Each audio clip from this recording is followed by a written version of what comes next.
انشاءاللہ په 16 فروری د 400 اجتماع ته به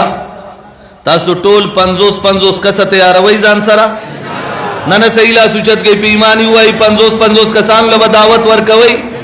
ځکه خصوصي خطاب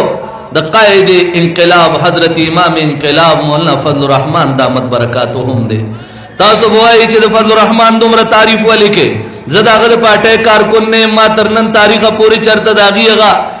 رکنیت فارم نه ده ډک کړی لیکن ما چې الله نه غوښتل او استخارې مې کولې ما د دنیا د کائنات نظام ته کتل ما الله ته جړل زما پروردګاره داسې یو سړی راکا کم از کم چې د هغه په لاس زمونږ بیت وي هغه پسې روان یو الله چې د جنت لار کولاو شي قسم مې د په رب د کعبې وي په نن دور کې د پاکستان په سرزمین باندې دغه یو سړی دی چې زما مجبوري راځه الله نه یریږم زه به سبا قبر ته ځم دا خپې به قبر کې پرتي نہ با دی طرف تو پا زرگونو پتا دیوالی دی خوابم دیوالی پا سر با تبا پرتی سر با نشو چتولے منگل فضل الرحمن سرا گئینا لیکن نن زما دا دین دا پارا زما دا مدرسی او جماعت دا پارا زما دا خور دا پردی دا پارا دا یو سیسا پلائی ہوئی دیوار دے اللہ دی ورسر منگ برقرار ہو ساتی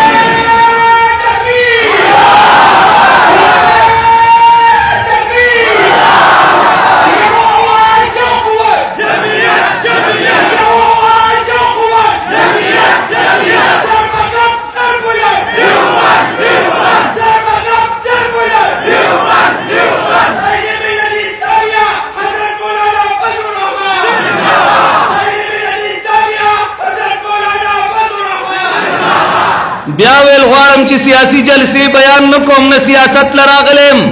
لیکن صرف اتنا کہہ دینا چاہتا ہوں اللہ کی قسم پوری دنیا آج حیران ہے اس آدمی پہ کرپشن بھی نہیں اس آدمی پہ کبھی کوئی ایسا جھوٹا الزام بھی کوئی نہیں لگا سکتا اس آدمی کی ایسی حیثیت کہ الحمدللہ آج ان تمام اکابر